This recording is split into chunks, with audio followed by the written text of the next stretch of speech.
সার্বভৌমত্বকে বলা হয় দু প্রকার, একটা হলো লিগ্যাল সভরেনিটি আর একটা হলো পপুলার সভরেনিটি।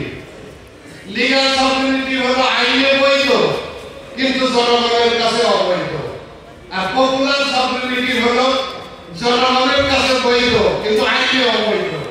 যেমন আজকে বাংলাদেশে জামাত ইসলামী কিন্তু আইনে অবৈধ কিন্তু জনগণের কাছে জামাত ইসলামী হলো এক নম্বর প্রায়োরিটি।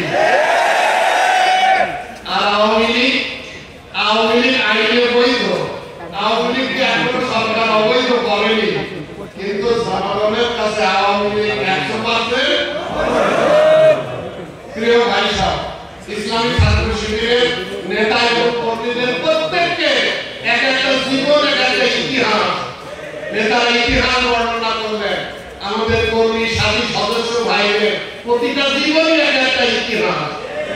তবে ইতিহাস যাই থাক, জামাত ইসলামীর দায়িত্বশীল হিসাবে আমার একটা আবেদন আপনাদের কাছে আছে, সেটা হলো রাসূল ইসলামের সময় যারা বদরে যুদ্ধ করেছেন, উহুদে যুদ্ধ করেছেন, খন্দকে যুদ্ধ করেছেন, খয়বরে যুদ্ধ করেছেন, তায়েফে যুদ্ধ করেছেন, কিন্তু তবুকের যুদ্ধে যারা যায়নি আপনাদের কি বলার কথা আছে বলেন?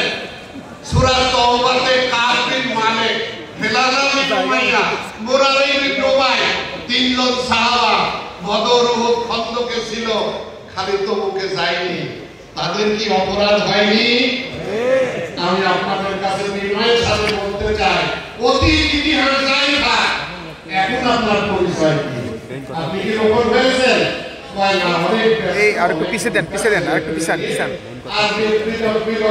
এই ভাই আর একটু পিছান, একটু পিছান। পারেননি কিন্তু আমাদের উৎপাদন ফেলে নাই। ভাই সব নামাজ যেমন ফরজ, ওযু করা যেমন ফরজ, তাহারা অর্জন করা যেমন ফরজ, পাশাপাশি ইসলামী আন্দোলন ফরজ, তার জন্য জামাতবদ্ধ হওয়া ফরজ, আর এই কারণেই বায়াতবদ্ধ হওয়া ফরজ। বিদায় ইসলামী আন্দোলনকে যদি আপনার ফরজ মনে হয় তাহলে আপনাকে জামাতবদ্ধ থাকতে হবে এবং বায়াতি জিন্দেগির মধ্যে আসতে হবে। রাজি আছেন আপনারা? মাশাআল্লাহ, খুব কঠিন না, জামাত ইসলামের উপর হওয়া কঠিন না। কিছু কিছু ভাই বলে ইন্টারভিউ দিত, বলে যে ভাই অনেকদিন ঘুরলাম, কাম হলো না, এর থেকে বিয়ে পরীক্ষা দিলে আগে কাজ যায়। জামাত ইসলামী যে সিলেবাস দিয়েছে তাহলে এটা দিয়েছে ৭৬টা বই পড়ে পরীক্ষা দিয়ে ইন্টারভিউ দিয়ে পাস করা একদম সহজ ব্যাপার না, কিন্তু আমরা এটাকে সহজ করে দিয়েছি।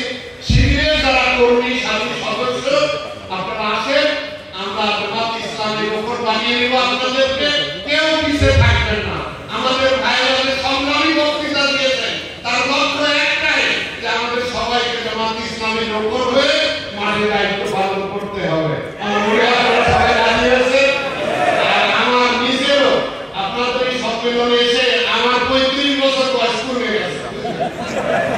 আমার এখন ৬৬ প্লাস, কিন্তু এখন মনে হচ্ছে বয়স অনেক কম। এই শিবিরের মিলন মেলায় যারা এসছে বক্তৃতা শুনলে বয়স কমে যায়। এই কমে যাওয়ার কারণ হলো আগামী দিনের লড়াইয়ে আমরা প্রত্যেকেই সৈনিক হিসাবে দায়িত্ব পালন করবো।